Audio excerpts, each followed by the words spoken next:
ત્યારબાદ બહુ સરસ રીતે સમજ્યા છે અને ફરીથી એક વખત આપણે રિવાઇઝ કરી લઈએ છીએ કે ધ્વનિ એટલે શું. સામાન્ય રીતે આપણે ધ્વનિ એટલે કે જે અવાજ ઉત્પન્ન થાય છે એને આપણે ધ્વનિ કહેતા હોય છે. હવે કયો પદાર્થ ધ્વનિ કેવી રીતે ઉત્પન્ન થાય છે? તો જ્યારે કોઈ પણ પદાર્થ કંપન ઉત્પન્ન કરે એટલે કે એનું વાઇબ્રેશન થાય ત્યારે ધ્વનિ ઉત્પન્ન થાય છે. બરાબર.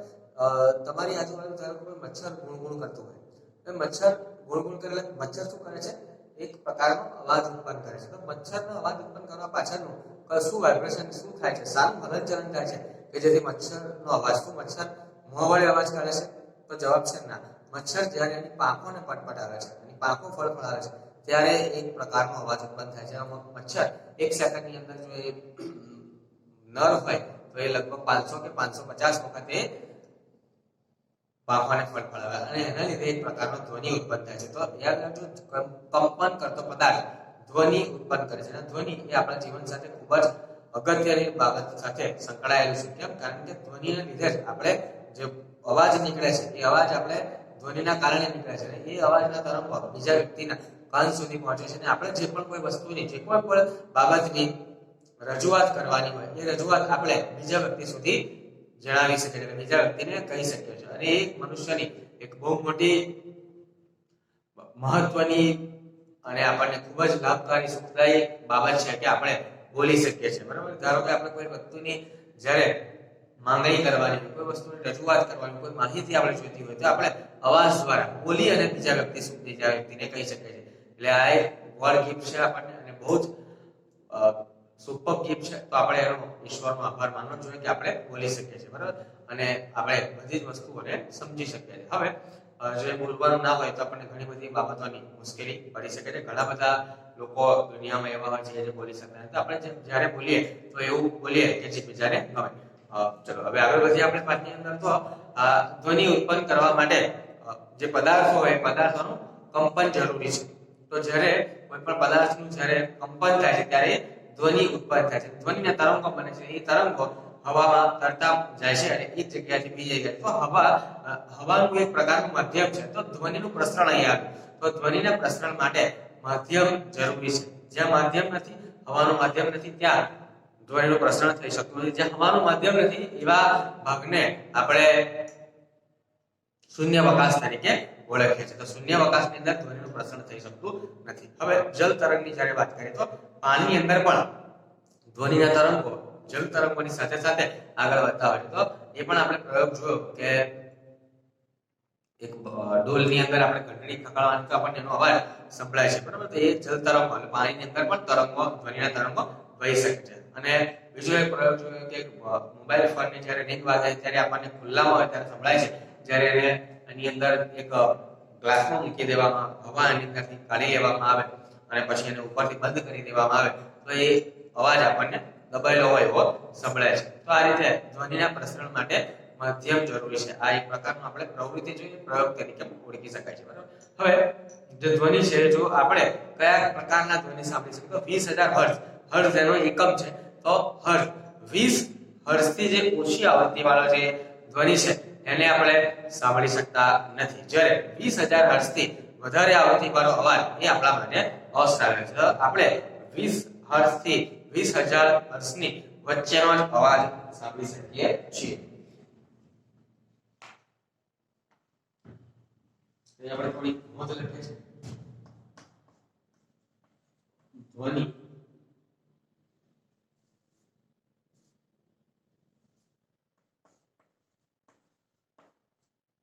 સામાન્ય રીતે અવાજ ધ્વનિ આપણા જીવનમાં અગત્યનો ભાગ ભજવે છે.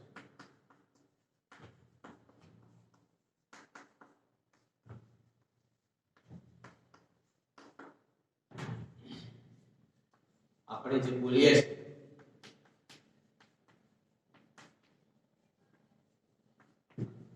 તે ધ્વનિ જેનાથી આપણી રજૂઆત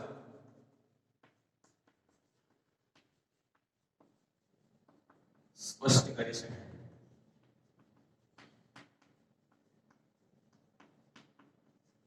ત્યાર પછી ધ્વનિ ઉત્પન્ન થવા માટે શું જરૂર છે? તો પદાર્થનું કંપન. પદાર્થના કંપનના કારણે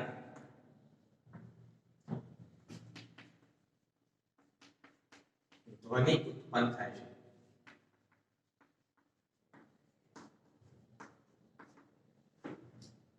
તે મચ્છર અને એવા જે કીટકો છે, મચ્છરમાં પાંખોનું હલનચલન,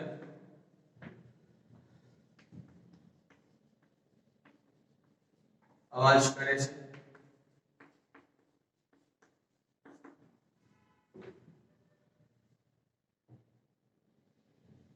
જ્યારે આપણે મનુષ્યમાં વાત કરીએ તો મનુષ્યમાં ગળાના ભાગે આવે, ગળામાં આવે છે, બધાને ખ્યાલ છે તો સ્વર પેટી અવાજ ઉત્પન્ન કરે છે.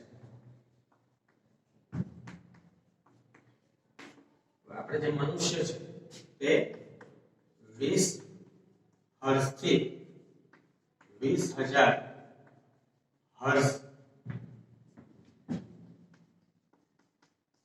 વચ્ચેનો અવાજ સાંભળી શકીએ છીએ.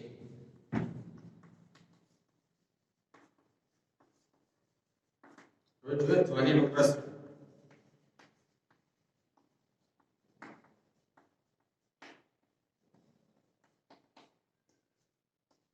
તો ધ્વનિના પ્રસરણ માટે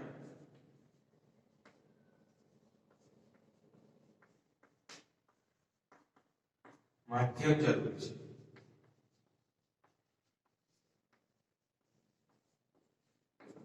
જેમ હવા નથી, હવાનું માધ્યમ નથી. કયું માધ્યમ? તો હવા હોય કે પાણી હોય.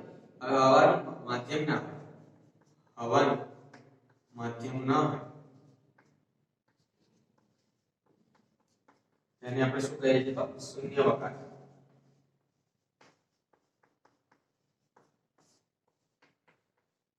અને આ શૂન્યાવકાશ તેમાં ધ્વનિનું પ્રસરણ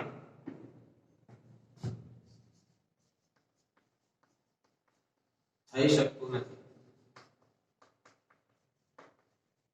ચાલો તમે આટલું લખી દો.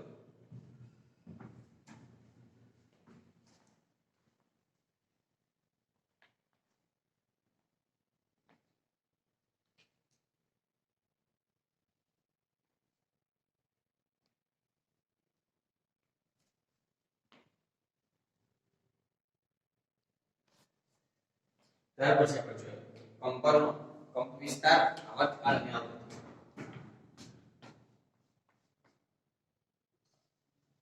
આવર્ત ગતિ તો આમ તેમ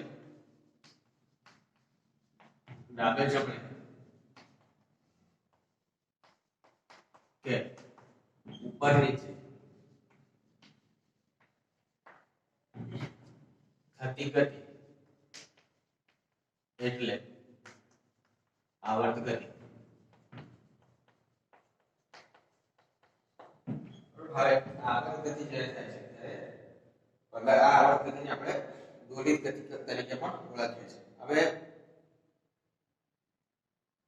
આવૃત્તિ જોઈએ તો ધ્વનિનું ક્યાંપણું એ આવૃત્તિ નક્કી કરે છે. જો આવૃત્તિ વધારે હોય તો અવાજ તીવ્ર અને પીચ વધારે. જો આવૃત્તિ ઓછી તો પીચ ઓછો અને ઓછી આવૃત્તિમાં ધ્વનિ ઉત્પન્ન થાય છે.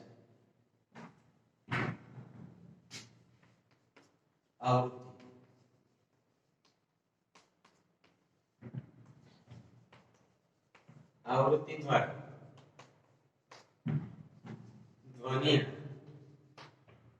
ધ્વનિની પીચ અને તીવ્રતા નક્કી થાય છે. આવૃત્તિ એટલે શું? એ 1 સેકન્ડની અંદર થયેલા દોલન, 1 સેકન્ડની અંદર કેટલા દોલન પૂર્ણ કરે છે તેને આપણે એની આવૃત્તિ કહે છે. અને આવૃત્તિ શું છે? હર્ટ્ઝમાં માપવામાં આવે છે. તેને હર્ષમાં માપવામાં આવે છે. આવૃત્તિને આપણે હર્ટ્ઝ વડે માપી શકીએ છીએ. હવે જોઈએ કંપ વિસ્તાર. તો ધ્વનિની પ્રબળતા તેના કંપ વિસ્તાર પર આધાર રાખે છે.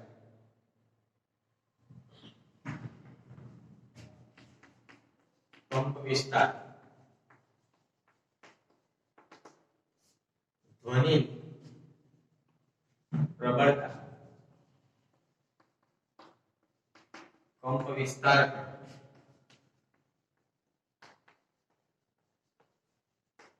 આધાર રાખે છે. એટલે કે ધ્વનિ કેવો હશે એના કંપ વિસ્તારના ઉપરથી આપણે નક્કી કરી શકીએ છીએ. ધ્વનિની પ્રબળતા ધ્વનિ ઉત્પન્ન કરતા પદાર્થના કંપ વિસ્તારના વર્ગના સમપ્રમાણમાં. જો કંપ વિસ્તાર બમણો થઈ જાય તો પ્રબળતા 4 ગણી, અને કંપ વિસ્તાર વધારે તો ઉત્પન્ન થતો ધ્વનિ મોટો હોય. કંપ વિસ્તાર નાનો તો ધ્વનિ નબળો. એટલે કંપનના વિસ્તાર ઉપર આધાર રાખે છે. બરાબર. હવે આપણે જોઈએ શ્રાવ્ય ધ્વનિ અને અશ્રાવ્ય ધ્વનિ.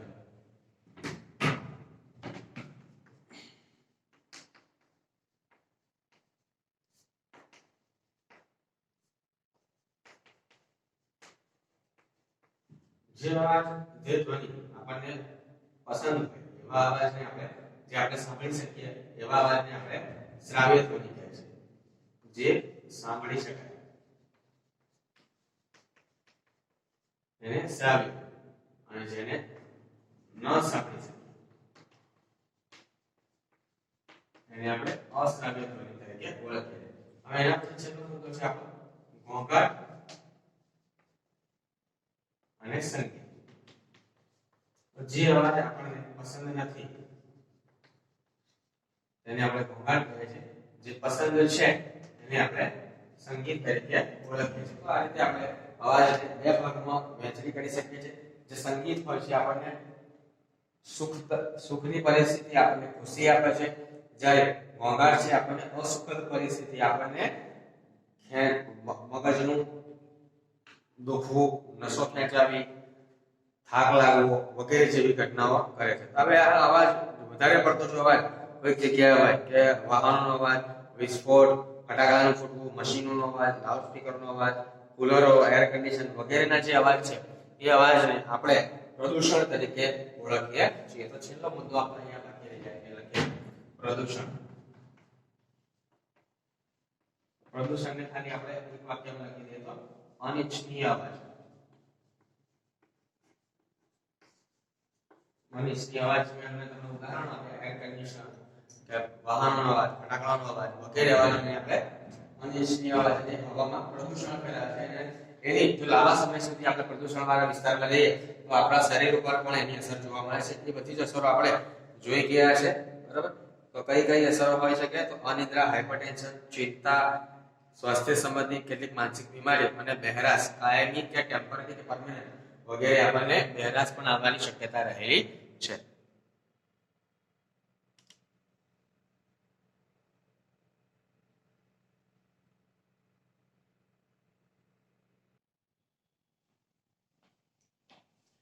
એના પછી આપણે જોઈએ પ્રશ્ન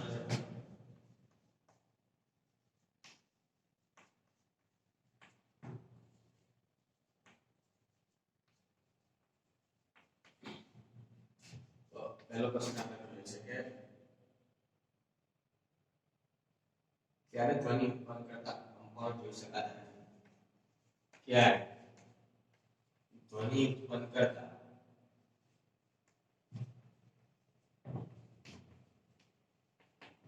કંપન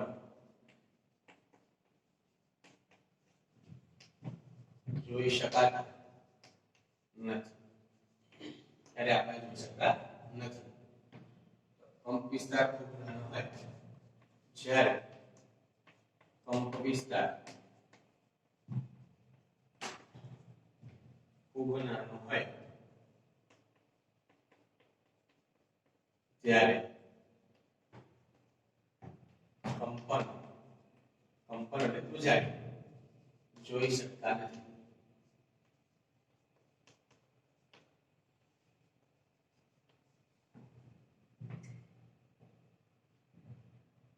આગળનો પ્રશ્ન સ્ત્રીઓ અને પુરુષોના સ્વર તંતુઓ સમાન હોય છે? શું સ્ત્રીઓ અને પુરુષોના સ્વર તંતુઓ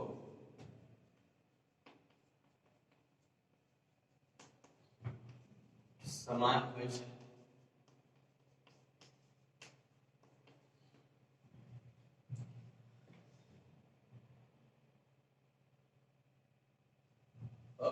સમાન હોતા નથી.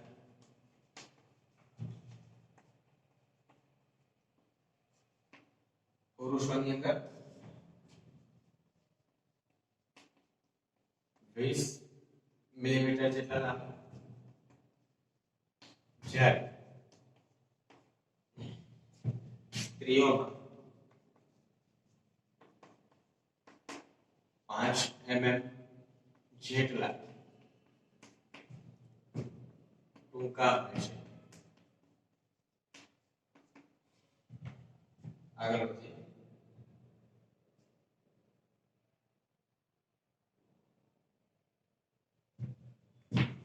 કયા માધ્યમમાં ધ્વનિનું પ્રસરણ થાય છે?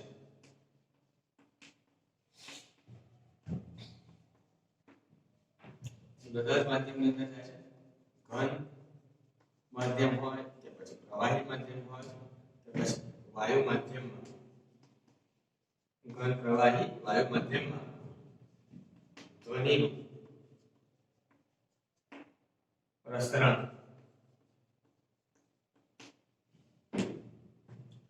થાય છે. ચોથો પ્રશ્ન જોઈએ છે.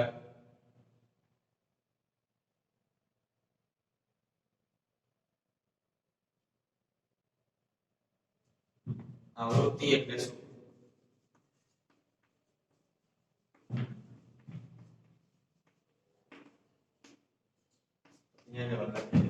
એક સેકન્ડ દીઠ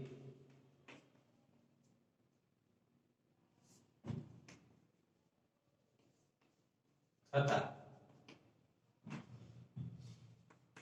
દોલનોની સંખ્યાને આવૃત્તિ કહે છે.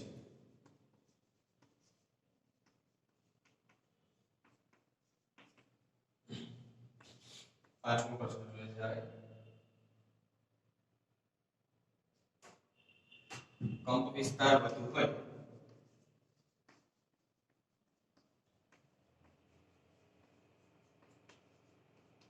તો અવાજ કેવો બને?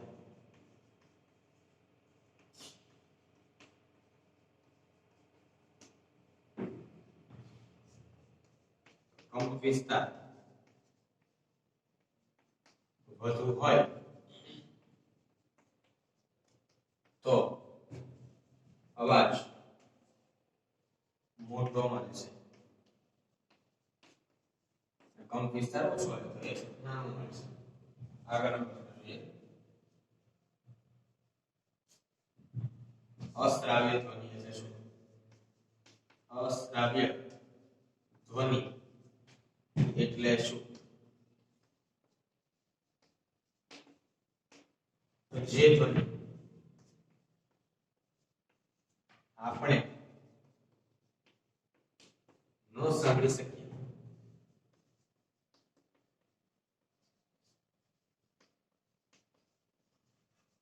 તેને અશ્રાવ્ય ધ્વનિ કહે છે.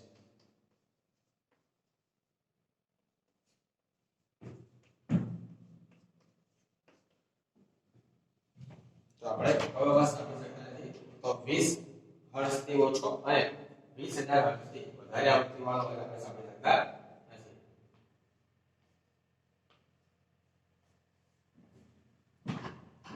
આગળ લખીએ છીએ આપણે શ્રાવ્ય ધ્વનિ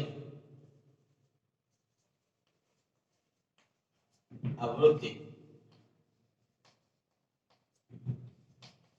કેટલી હોય છે? આપણા મનુષ્યની આપણે વાત કરી છે કે શ્રાવ્ય ધ્વનિની આવૃત્તિ કેટલી હોય છે? તો આપણી જે શ્રાવ્ય ધ્વનિની આવૃત્તિ છે તે 20 હર્ટ્ઝ થી 20,000 હર્ટ્ઝ વચ્ચે આવૃત્તિ હોય છે. આપણે આ આવૃત્તિની વચ્ચેનો અવાજ સાંભળી શકીએ છીએ. હવે શ્વાનની એટલે કે કૂતરો, શ્વાનની ધ્વનિની આવૃત્તિ કેટલી હોય છે?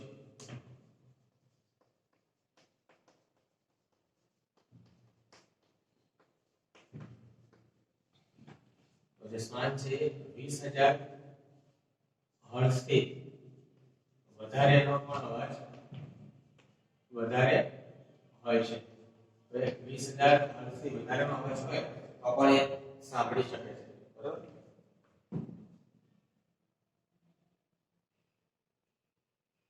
તો જે અલ્ટ્રાસાઉન્ડ એટલે શું?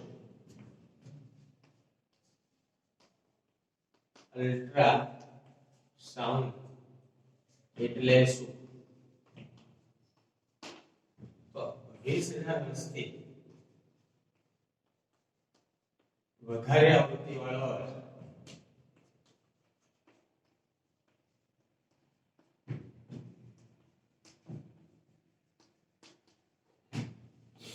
એટલે અલ્ટ્રાસાઉન્ડ.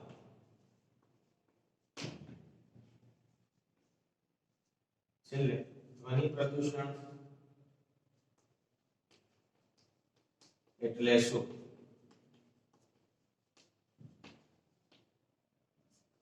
તો ધ્વનિ અથવા તો વધારે પડતા ધ્વનિના કારણે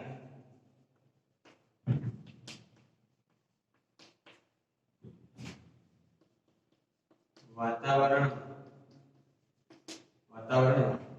જે નુકસાન થાય છે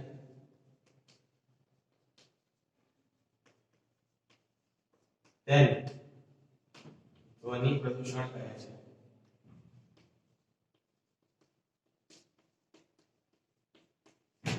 આપણે અહીંયા પ્રશ્નો લખ્યા છે. આના સિવાય પણ ઘણા પ્રશ્નો હોઈ શકે છે. એ બધા પ્રશ્નો માટે તમારે જે પીડીએફ તમને આપી છે પીડીએફ નું વાંચન કરતા રહેજો.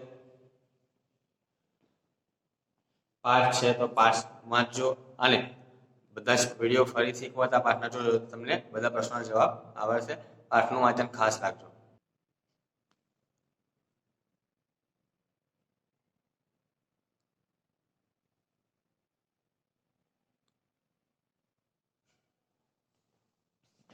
હવે આપણા પાઠના એમસીક્યુ જોઈએ છે. તો એમસીક્યુ ફક્ત આપણે અહીંયા 6 એમસીક્યુ લખેલા છે. તો શું 6 એમસીક્યુ કરવાના તમારે?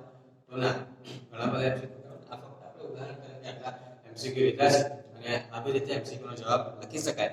તો એ એટલા માટે આપણે અહીંયા ફક્ત લઈએ છીએ. તો એમસીક્યુ કયા કરવાના? તો જો એમસીક્યુ કેવી રીતે આવી શકે? તો જો તમે પાઠનું વાંચન બરોબર કર્યું છે, તમે વિડીયો વ્યવસ્થિત રીતે જોયા હશે અને એક કરતા વધારે વખત જો પાઠ વાંચ્યો હશે અને સમજ્યા હશે તો કોઈ પણ એમસીક્યુ તમને પૂછાય એ તમને આવડે. એક પાઠની અંદરથી કેટલા એમસીક્યુ નીકળી શકે? તો ઘણા બધા એમસીક્યુ નીકળી શકે છે. બરોબર? લીટી જો એમસીક્યુ કાઢવા હોય તો જ્યારે વિચારવા જેવો મુદ્દો આવે તો બધા આપણે એમસીક્યુ ની અંદરથી કાઢી શકીએ છીએ. તો ફક્ત અહીંયા આપણે આ ઉદાહરણ તરીકે લીધા છે, પણ આના સિવાય પણ તમે ઘણા બધા એમસીક્યુ જાતે શીખી શકો છો. કેવી રીતે? તો પાઠનું વાંચન કરીને અને વિડીયોને જોઈને. ચલો અહીંયા આપણે 6 એમસીક્યુ લખ્યા છે. વારાફરતી જોઈએ. તો પહેલા એમસીક્યુ છે સ્વર પેઢીને શું કહે છે? કંઠ સ્થાન કે કંઠ નળી, મોં, પડદો કે કંઠની? આપણે કંઠ સ્વર પેઢીને આપણે કંઠ નળી કહીએ છીએ. તો અહીંયા જવાબ તરીકે આ રીતે લખવાનું તમારે એ કંઠ નળી. કંઠ સ્થાન લખો તો સામાન્ય શ્વાસની પ્રબળતા ખાલી જગ્યા ડેસિબલ હોય છે. તો આપણે જે શ્વાસ લઈએ છીએ એ કેટલા ડેસિબલ હોય છે? તો 10 ડેસિબલ, 20 ડેસિબલ, 40 ડેસિબલ કે 50 ડેસિબલ? તો એ જવાબ છે બી, 20 ડેસિબલ એટલે કે ડી. આગળ ખાલી જગ્યા ડેસિબલ થી વધારે પ્રબળ ધ્વનિ હાનિકારક હોય છે. તો 60 થી 80 થી વધારે, 100 થી કે 120? તો એ જવાબ આવશે 80. તો જવાબ લખીશું ડી, 80 ડેસિબલ. આગળ ધ્વનિ પ્રદૂષણથી ખાલી જગ્યા ઉત્પન્ન થાય. શું ઉત્પન્ન થાય? અનિદ્રા, ચિંતા, હાઇપરટેન્શન કે મજા છે? તો અનિદ્રા પણ થાય, ચિંતા પણ થાય, હાઇપરટેન્શન પણ થાય. શું આવશે આપણો જવાબ? ડી બધા જ. આગળ કંપ વિસ્તાર વધુ હોય તો ખાલી જગ્યા પર ઉત્પન્ન થાય. મોટો, પીણો, નબળો કે જાડો? તો જવાબ છે આપણો એ મોટો.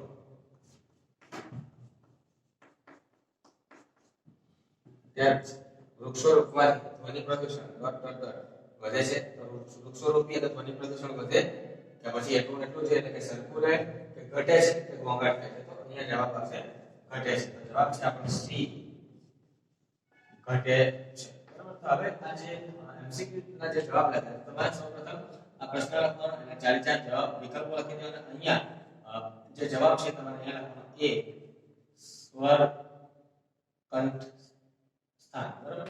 કંઠ સ્થાન અને અહીંયા સ્લેશ કરીને આપ્યું છે નડી. ત્યાર પછી એક લીટી છોડી અને તમારે ફરીથી આ બીજો એમસીક્યુ લખવાનો રહેશે. તો એ રીતે તમે આ એમસીક્યુ ના જવાબ અહીંયા દર્શાવી શકો છો. અને એમસીક્યુ છોટા છોટા વ્યવસ્થિત રીતે લખજો.